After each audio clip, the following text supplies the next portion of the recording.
Good evening. We are here at the lovely Kinship Cafe in KCK, 719 North 6th Street. I am Coach Mo, and this is the Evening Social Podcast with Dr. Donnie Mitchell. We are streaming on our Jenna Club TV YouTube channel. Please be sure to subscribe. Tonight's live stream is brought to you in part by New Wall Street, an investment education community. We were just finishing talking up a little bit about college and about your experience being a manager with the football team. Yes. And then the relationships that network built you and it played off when you got to your first year at Washington when Coach Snyder come. You were talking about that. So let's talk about it. So Washington was your first job coming out of college? It was. I had a job offer to go to Fort Worth, Texas, Lincoln, Nebraska, and somewhere else, but I wasn't one that was going to move away. So Linda Murray called me and said, Mr. Thiessen, he's deceased now, but he was the principal of Washington then, would like to offer you a position to be a social studies teacher at Washington High School. And I was really excited and accepted right away. Didn't know I was going to go to Washington, but I just believe, that was God's way of getting me jump started on my path. That's my career path, which is now about to be 28 years next August. It starts year 28. So absolutely love Washington. So I don't have nothing but good things. We had our challenges, but I absolutely know that that's where I was supposed to go. Okay, so let's talk a little bit about Washington. We'll talk about that. But so that was 95? 1995. 95. Okay, 95 in the fall of 95, I started working for the district myself too. I started working, I was working for Bridges. Okay. That was my first position. I was working for Bridges then. So in 95, you're working, you're there, and what were you teaching? I taught American government and world geography, and they used to have a class, if you remember back in the day, just called social studies, that you had to study all the social studies. So I taught those classes my first year, but so was social studies. Okay. So that first year, how was it? Was there adjustment for you teaching? How was it? Major adjustment. I say it with a smile. Being used to being in high school at Piper, where you just did whatever the teacher said do. It was different coming to Washington. It made me learn. That's where I really learned about the importance of creating relationships with kids, with the students, because in my high school, they assigned you 4 pages to read. You just did it. Well, at Washington, it wasn't that way. They just wasn't doing work just because you assigned it.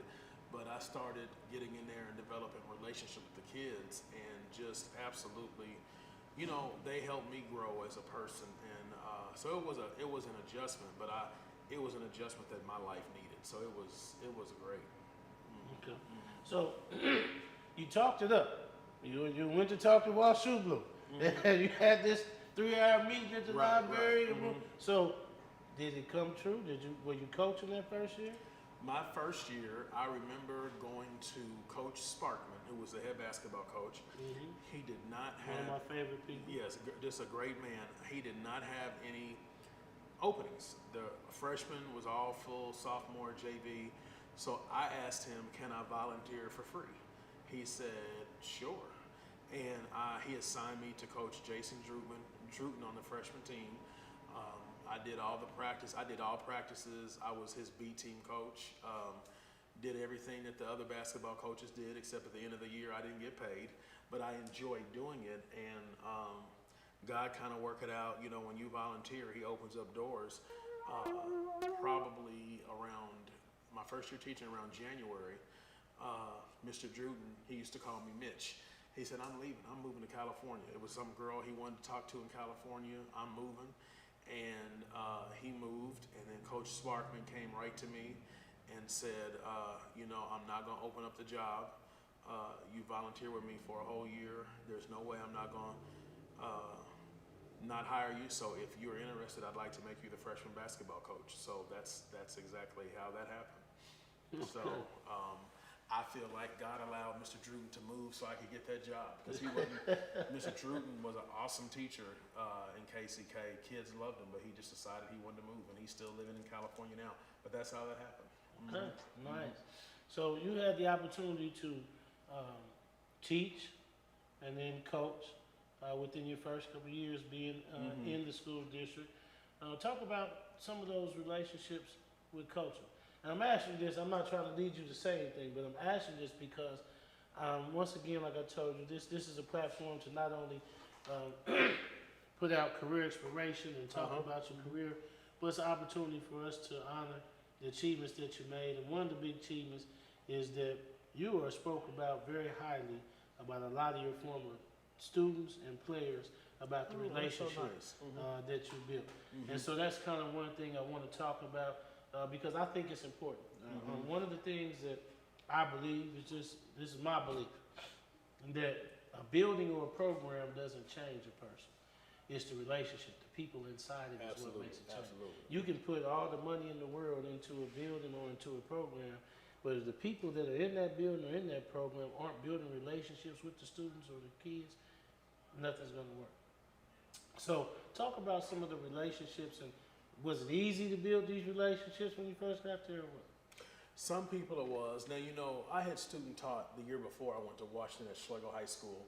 I student taught with Coach Chuck Miner. So, you know, that was another avenue of relationship. But when I got to Washington, there were some teachers it was hard to build a relationship with because I was so young and they thought I was I was a high school student. But then, you know, key people I can remember at that school who helped me learn different personalities. Coach Sparkman and Miss Sharon Sparkman worked there, and Brenda Isom, Cynthia Hollenshed, Cynthia Moore, them and now Cynthia Hollenshed. These people were excellent educators and kind of took me under their wings, and that's how I began to build those relationships. And then we would go to district in-services, building a relationship with people, but then building relationships with kids at other schools besides just Washington, because, you know, we go out and play games, you know, Earl Watson would know kids, and, you know, you go up and meet those kids. And so getting to the point within a few years that you know a good chunk of kids at all the four schools. And you remember, you know, back in that day, it wasn't nothing for a kid to go to all four high schools, all five high schools in the same year. And so just building those relationships. So overall, it was, let me say overall, it might have started difficult because I'm naturally a shy person.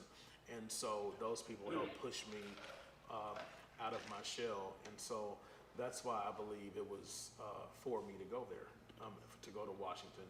And then the other thing, Moses, just so many of the kids at Washington meeting their parents, because I used to, if a kid had something special at their church, I would go to it. Or if they invited me to a play or a Christmas program at their church, I went to it. And that is where, way back in 1995, I started meeting parents that was working all over the city. That's where I started meeting a lot of pastors and getting to know them. And then I would invite those parents to my class and do like a career day in my room. And so that's really where I got to start knowing so many people, is right there at Washington High School through students and going to all of their events. And looking back on it, you know, it's an honor when a student wants you to meet their parent. Mr. Mitchell, before you leave, you got to meet my, and that led into conversations, and they knew this. And then my father was an insurance agent in the city who knew everybody. So that's just kind of how that started, and kind of just built from there. So I remember I used to live on Yecker Street by Bethel Elementary School, and kids would go play basketball, and they would come and say, we're going to make sure nobody ever messes with your house, just because of that relationship. And so never had a problem, never had an issue anywhere. So that's how that started, just through those, little by little, building those relationships. Right. So how long were you at Washington? I taught there 8 years. 8 years. And how long did you coach? I coached 6, because I didn't coach my last year at Washington, and I didn't coach my first year, so 6 years. 6 years. Okay. So I'm gonna put you on the spot. What was your favorite team you coached while you was there? Now, there may be a lot of different teams watching, so I will tell you this. I had a team one year that consisted of, point guard's name was Darnell Beeson. I think he lives in Wichita now. I don't remember the exact year. That team was fun because they just were athletes, and I didn't have to do a whole lot. You did have to guide them because they were 9th and 10th graders, but they were fun. Well, I'm gonna tell you this, and I'm not even just saying this, I loved them all because it was like I was a father figure to them. Right. Another favorite team of mine was when Coach Cameron Smith was a 10th grader. That team, I had some big football players, but we won, I think, all but 2 of our games. But that team is probably one of the hardest working competitive teams. I was Cameron Smith, Julian Honeycutt, and just a whole bunch of guys. That probably was one of my very favorite teams because they just outworked people, just flat out. And we were very successful. And from there, it developed relationships, when those kids call you when they're having kids, those 2, but that probably was one of my very favorite teams. And I think Coach Smith was a 10th grader then, so I don't know what year, I can't remember what year he graduated, 03, 04. So it was around the 02, 01, that time era. I had a really good time coaching. Okay. So while you're there, what prompted you to leave from Washington? Well, you told me to be honest. Let me give you my honest answer. I Yes. never wanted to be an administrator. I enjoyed teaching in the classroom. I really did. I won't call a name, but we had an administrator at Washington that wasn't necessarily my favorite administrator. I felt like that individual did a lot of things that administrators shouldn't do. I felt like they did a lot of things to adults just because they had the power to do it. And I remember one day saying, I'm gonna be a vice principal. I called that very day. I was at J.C. Harmon High School teaching summer school. I called UMKC, did an application over the phone, got admitted to their grad program to be an administrator. That was in the fall of 2001 because it was 2 weeks before 9/11 hit, because I remember they shut down classes for a while. And so from there, when I left Washington, I interviewed, interestingly, for 4 assistant principal positions in KCK, all at the middle school level. I came in number 2. I interviewed at Coronado Middle School, came in number 2. Interviewed at West Middle School, came in number 2. Interviewed at a couple other places. And I remember putting in to get an interview at Northwest Middle for a vice principal position. Did not get an interview. I drove to that school, I kid you not, and I rode around. And I prayed. I said, Lord, one day I'll be at this school. I don't know why I had such interest in Northwest, but that's where, for whatever reason, I had a heart for that school before I had never even walked in that building before. So I went to Kansas City, Missouri, and was a vice principal for 2 years. Got laid off. They cut 18 administrators because of budget deficit. I went to North Kansas City High School for 3 years. I loved it there. I knew it wasn't my passion where I was going to stay. And then had the opportunity to come back and interview in KCK, and they assigned me to Northwest Middle School as the principal. And so it was a 5-year, I said it's 5 years since I drove around that school, and it looked silly, but I drove around that parking lot praying, like, Lord, I will be at this school one day. As an assistant principal is what I prayed, but then next thing you know, I interviewed, and they offered me the job. Oh, well, I interviewed at several schools, and I said, Lord, they said it would be 2 weeks before I found out anything.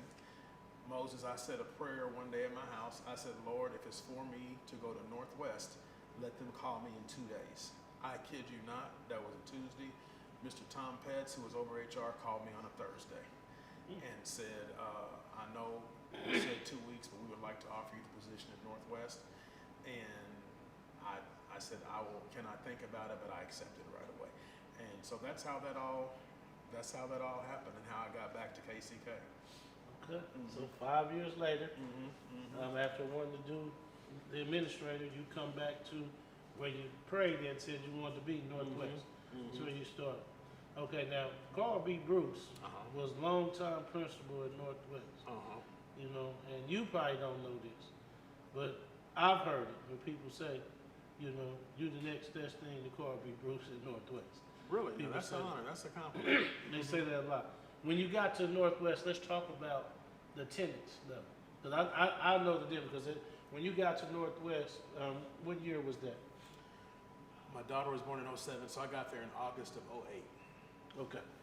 So when you got to Northwest, I am still at Arrowhead. Because we used to never could beat you in sports. I'm still at Arrowhead, and I'm moving. And I remember, the two things that I remember about Northwest when you got there, I don't know the numbers, and we're going to ask you some of the numbers later. What I remember about it is that a couple years before you got there, they would come and only have about 13, 14 guys on the football team. Yes. You know, and then sometimes they'd have 16, 17. You know, it wouldn't be. And similar, when I started at Arrowhead, my first year, I had 18 kids on the football team when I started. So we played Ironman. But that's what Northwest was doing. And then they'd have a couple situations where, you know, they call and say they're going to forfeit this week because of not enough numbers because eligibility hit. That's when you get there. So when you get there, what's the numbers like for the attendance at school? My first year at Northwest, we had 240 kids in that big old building. We didn't even use the fourth floor. We had 2 classrooms. There's about 15 classrooms on the fourth floor. We only used 2. The third floor, same thing. We had all of our classes on the first and second floor. The school was pretty much empty. Okay. So going there, what was your mindset going there? You know, because I'm gonna say this. I'm asking you this. Going there, did you know about the attendance levels and did you know that before you went? When I first got to Northwest, I did not know that they were thinking about shutting the school down. The leader of HR told me, you're going to have to grow this school or we're going to close it in 2 years because it's not cost effective for us to keep that school open. Because you only got 200 some kids, we can move them to the other 7 middle schools and everything is fine. I remember walking out of the district office right down the street over here on Minnesota. And I have been one that's always liked a challenge. And I said to myself, they will not close that school under my watch because of attendance. And we enacted an immediate plan, which if you want to know, I can tell you, or I'll wait. We enacted a plan to start to grow that school, because here's what I did not know. I remember that getting the roster for the number of kids that could come to Northwest was about 890 kids. And I remember to this day, Dr. Eva Tucker Neville said, Donnie, kids can leave Northwest because it's on school improvement under No Child Left Behind. So kids at Northwest, their parents can call and send them to West, Eisenhower, Arrowhead, or Coronado. I remember clearly my first day coming to Northwest as the principal, because every day I would get, anytime a parent would call the district to transfer their kid out of Northwest, they would give me an email. Moses Wyatt is leaving and going to West. I got about 30 of those emails every single day. I remember driving up on the first day, there was a bus stop right by the parking lot. Those were kids that were going to Arrowhead. There was another bus stop by where I parked. Those kids, I want to say, were going to Eisenhower. And I remember I kind of got mad, like, we are supposed to monitor these kids at the bus stop, and we should, they're kids, but they're not even coming to Northwest. And so I remember talking to our staff, we got to figure out why parents are leaving. I mean, we literally had about 620 kids my first year before school started make a decision that they weren't coming to Northwest. And so I said, we got to change this. And that's where we kind of began. I feel like God really blessed, but that's where we began doing the work to get kids to come back to Northwest. And it worked. Now, see, this is where I say, you mean something in our community because you did do some work. Because the numbers considerably jumped. I mean, at one point you had more kids enrolled going to the Northwest than one of our high schools. Absolutely. in case of that. So talk about the work. What did you do, if you don't mind? What did you do? Where was it? Because I know you like challenge. You said you want to do it and you grow. So what was the work and what did you do to increase the attendance? I held a meeting with our staff and I asked the question. I said, raise your hand. I'll never forget this. If Northwest, I said, raise your hand if you have kids that are in high school, middle school, elementary school. So practically everybody raised their hand. Now keep your hand raised if you would send your own kid to Northwest. It was about 2 hands that stayed up. So we began to do some work to challenge that. What can we do to make our school be the school you'd send your kids to? So then what I did is got a team of about 8 or 9 people and developed a script. And so what we did is for that next year, we went on, I assigned every person, including me, about 12 families to call. We want to invite you to come to Northwest for an informational meeting about how we're going to change our school. And we specifically targeted the kids that had left Northwest and the incoming 5th graders. And I said, we're going to have 4 sessions, you pick a session, and I just want to be able to talk to you about our vision. And everybody read the same script and you recorded why a family said they will not be attending. Mitchell family said they will come to the meeting. And at the meeting, I challenged the families. I said, we're not putting on a dog and pony show. I'm asking you to give us a chance. We're going to do this, this, this. We're going to make sure our school is safe, da-da-da. We listed things that we're going to do. And I said, I'm only asking that you give us the first 6 weeks. If after 6 weeks, you feel like our school is not ready to have your student, then I will personally, I don't know how I would have done this, but I said I will personally go to the central office and advocate for you to transfer your kid right out of Northwest. Some people didn't think that would work, and I said, call me, and I even said, you all come to the school anytime. We're not putting a dog and pony show because I said I know the impression is that in Northwest, all we do is fight. In my first year, we had a considerable amount of fights, but I said, you pop up, don't call me for an appointment, just ring the doorbell and said, Dr. Mitchell said I could come. I had parents take us up on that offer, and thank God those would be the days if there was no fighting or anything like that going on in the school. The summer of my 2nd year as principal, I took out and rode down the neighborhoods all around. Took me a few days. Every time I saw a person outside, I would stop. Donnie Mitchell, principal at Northwest, do you have kids middle school age? Some would say yes, some would say no. And if they said yes, I would talk to them if their kid didn't go to Northwest and ask them to please give us a chance. And then we sent out letters, we sent out flyers, we got the number of every 5th grade, their home address. We sent out a welcome card. We know that you will enjoy being in Northwest if you come. Look forward to seeing you, da-da-da-da-da. And year 2, we went from 240 to 310. And then we did the same process the next year. I remember these numbers, they're embedded in my head. We went from 310 up to, I want to say like 405. Then the next year, we had a huge jump. We went from like 405. And so now what we're doing is now just focusing on 5th grade. Because if we can get the 5th grade families to come to Northwest, eventually all the grades will be full. We had jumped from like 405 to 585. The district came down and started saying, we're going to have to add teachers to this school. We're going to have to do this, this, this. I remember Dr. Lane would come down, Kelly Mather would come down because they literally couldn't believe the way that the school was growing. And interestingly, during the time that the school was growing, fighting was at a minimum because we actually, it was amazing how it all worked. It wasn't just me. We all had to work together, but teachers took pride in the school. Teachers were manning their hallways. We just there was a couple years span in there where we'd be shocked. Like I took on an impression, I told the teachers, we will not look for kids to misbehave. We will assume that they're doing the right thing in everything. And we would get to the place that if there was a fight, and we would have some, I asked the teacher, anytime there's a fight, I want those kids in my office. You're gonna sit them in the office together? I said, I absolutely am. And they're not gonna fight. And they never did. I would sit them like, you know, you two are, I say, y'all sit there and think about what happened. I'll be back in 10 minutes. Y'all better not have touched anything in my office. Never was there a fight. Because we moved to the place that we became appalled if there was a fight. Like, you all fought in this school.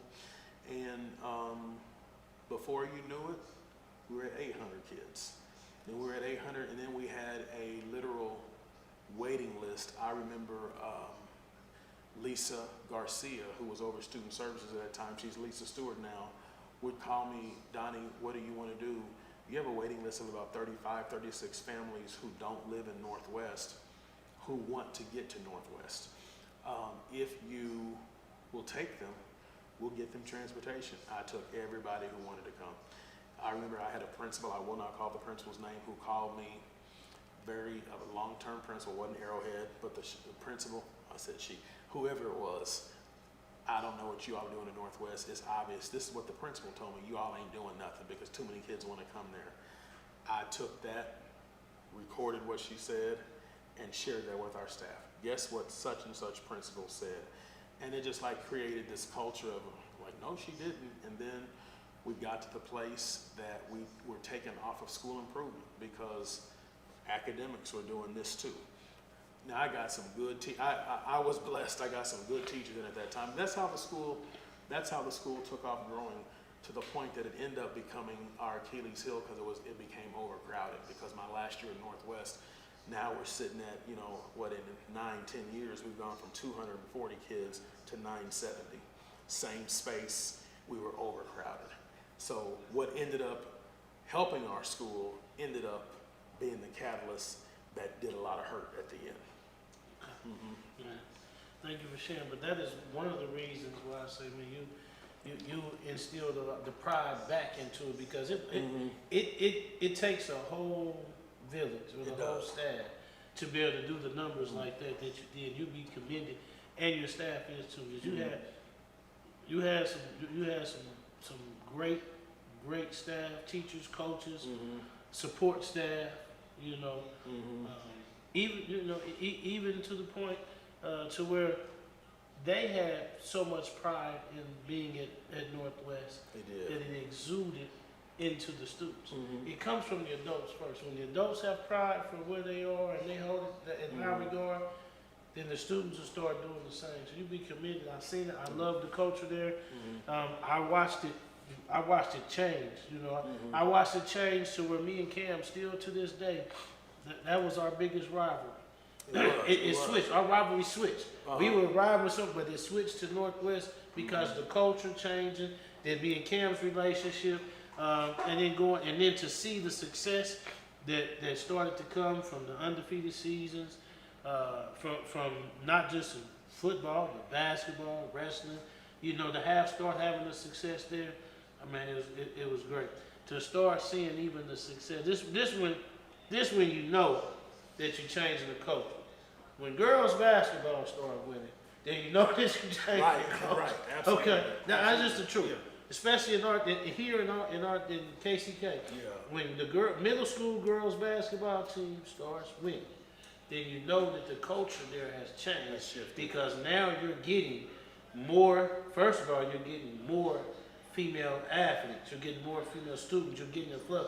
But now you're starting to get those athletes in here, and you're starting to get not just the athletes and those, but you're starting to get the academically strong, the behaviorally strong. You're starting to get all those, and it's starting to be a competition to be on the team.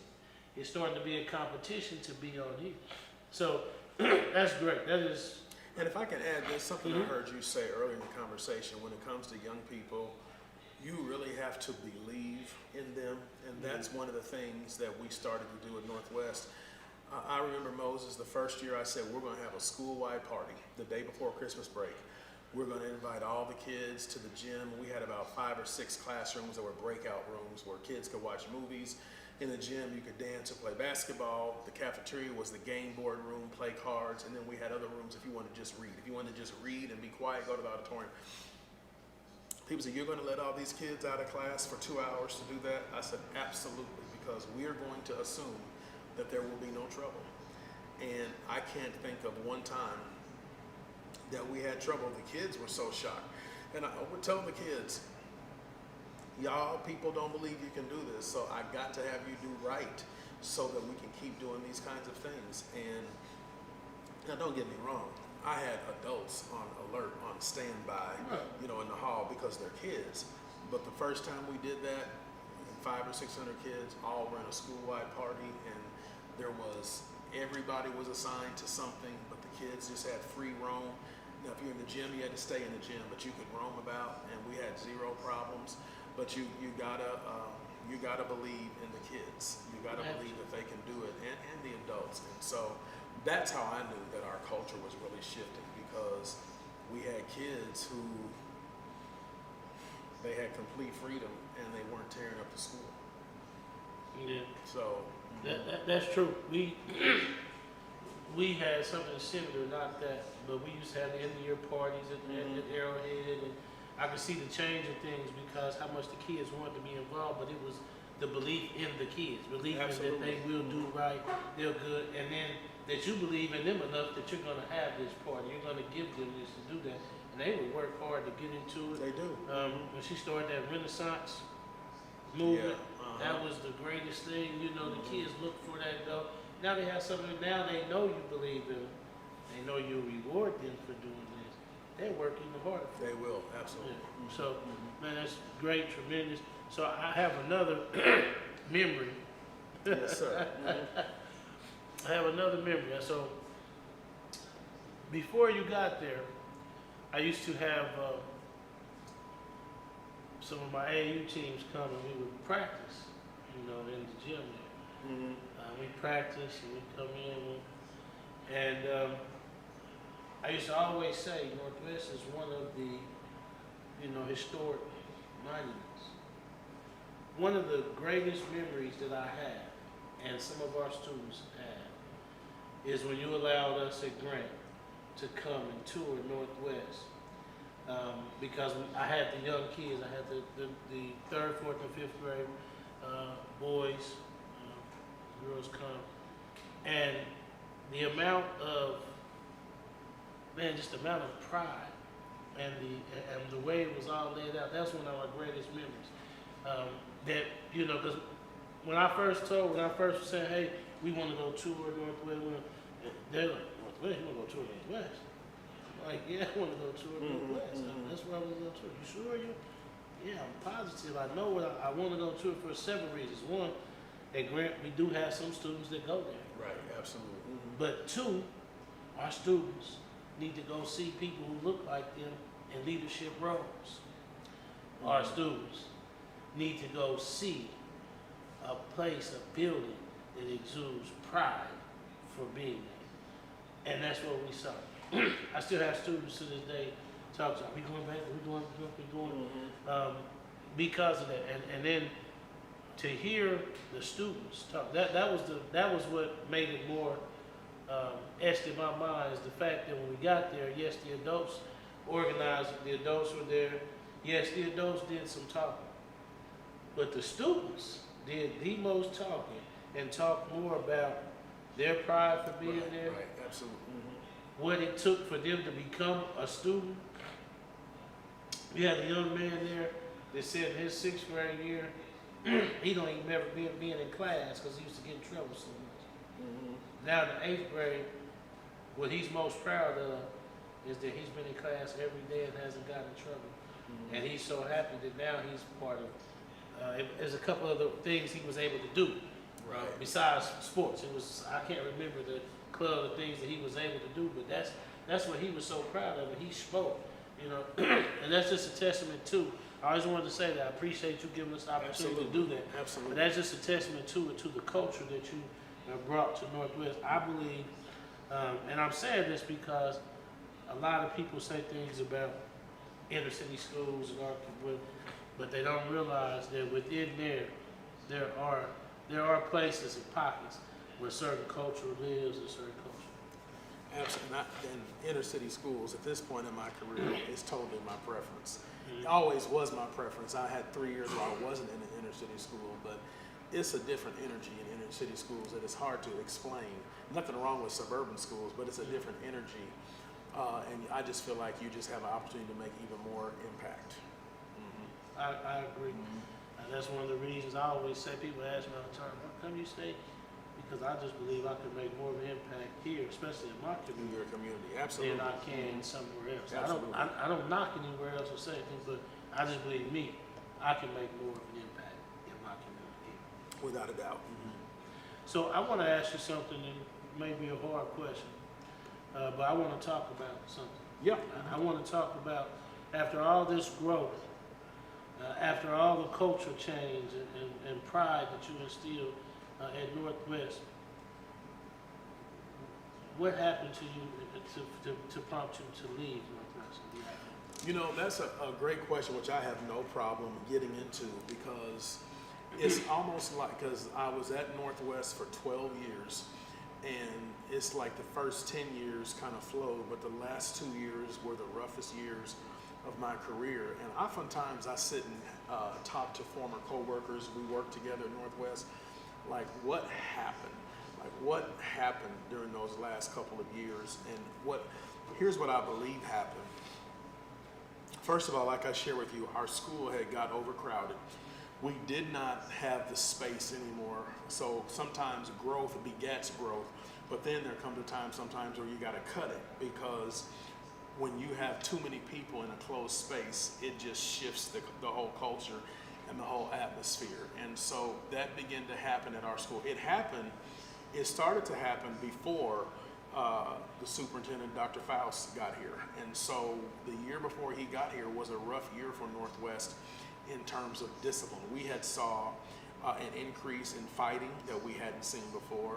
So it's almost like when we started, we had a lot of fighting. It stopped for 7-8 years, and then it's like things started to shift. And so I don't know, and I'll speak about me, I don't know that I moved quick enough to handle the shift. But part of it is, I shared with you earlier, and my secretary can attest to this. I would tell her my last 2 years there, I said, you know, I can't put my finger on it, but I used to tell her, I said, I don't know if it's God telling me, but my time at this school is numbered. I'm not going to be here too much longer. She said, are you going to leave? Are you going to quit? I said, I don't know why I'm saying it, but I just feel like it's not going to be that much longer, because the same passion that I had as we changed the culture, I had the same passion to get it back, but it was a more difficult push. And so when a new administration, after Dr. Lane left, a new administration came in, and you know, one thing I am is I share me, and I'll share the whole story. We asked our school district for help. We need another campus officer here. We have one campus officer for 970 kids. It's not enough. That request was denied. I said, we're about 10 teachers short. My last 2 years at Northwest, I literally had teachers who had classes of 46 and 47 kids. That's a recipe for failure. We were denied that help. My last year at Northwest, I taught classes every day, because we had too many kids and we were trying to break those numbers down.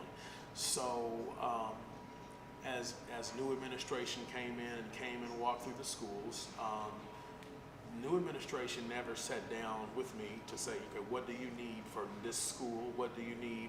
Our building was literally crumbling and falling apart, because you know, when you have 200 kids in a big old building, it lasts longer than 900 kids in a building. 970 kids in a building meant for about 800. And so we started to experience disciplinary issues with some kids.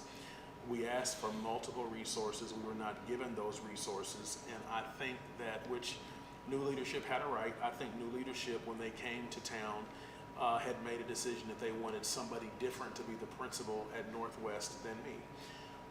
I accepted that. I honestly was fine with it, because I used to tell my staff, new administration can do what they want to do, and I will respect that. So I knew they wanted someone else there. Never had really met me personally, but I won't ever divulge names, but I had people on the inside that worked with the new leadership that told me they want to get somebody else there. They don't really know you, but they feel like there's somebody else who can do better. And I said, okay, I'll wait until I hear different. And never heard anything until January of 2020. We were having a rough school year, but I felt like we were making progress. We were starting to see a little less discipline. We were starting to see some progress. It was hard. It was on your toes like I couldn't really do any of my work during the day because we just had so much going on. But I felt like we were getting ready to turn the corner. So here is the exact of what happened. I was in a meeting in my office. We had a parent that came to the school to pick up their child. My assistant principal followed all procedure, escorted the parent into the office. So when the parent was getting ready to leave, the parent told her daughter, unbeknownst to me, go to that room. There was a kid in the room that lived in the neighborhood they didn't like, and I'll give you permission to go fight her. So the next thing I know, I'm getting a call. I was in a meeting. We have a fight down in room 17. I said, a fight?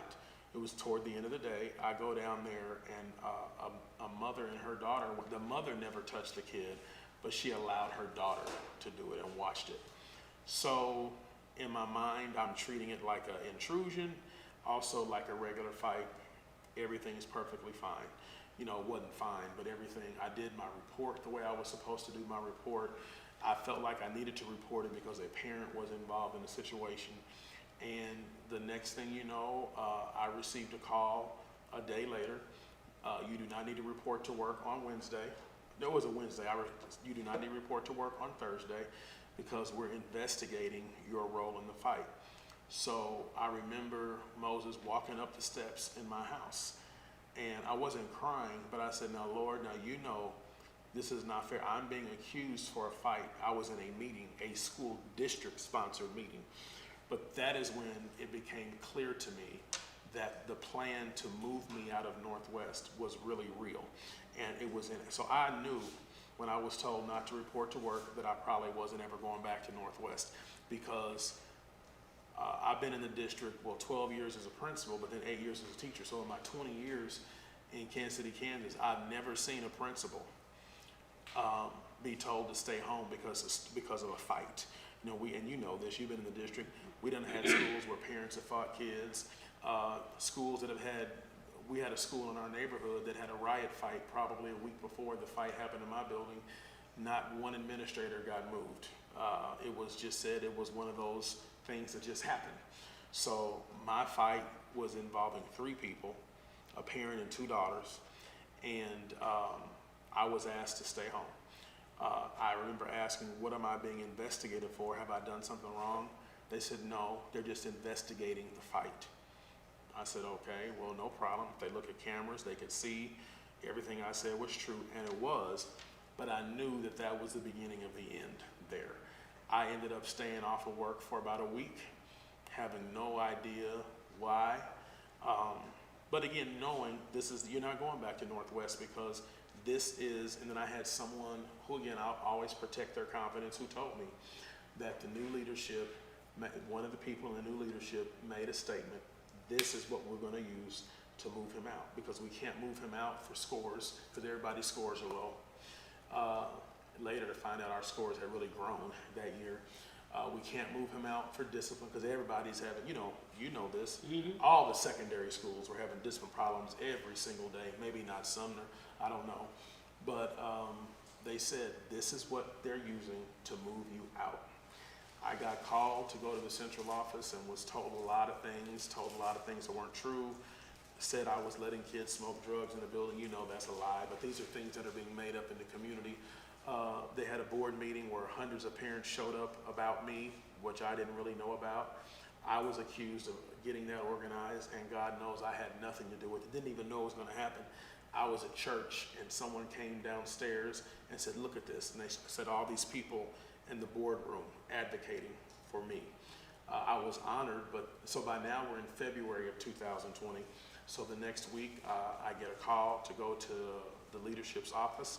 I won't say which person it is. You know who it is, but I won't say which person it is. And I was told verbatim, not worried about you and the people in the community that know you. That doesn't faze me one way or the other. I said, okay. I never asked anybody to say anything in my favor. So maybe the following week, I was informed that I was going to be going to Quindaro Elementary School to assist Miss Chapman as an assistant principal. So I said, this doesn't follow any precedent at all for a principal to be moved to another building because of a single fight, especially when schools around us are having 15 and 20 fights in a day. But I'm not overly deep, but I remember God himself telling me to shut up. I've got something better for you, be quiet. That was hard.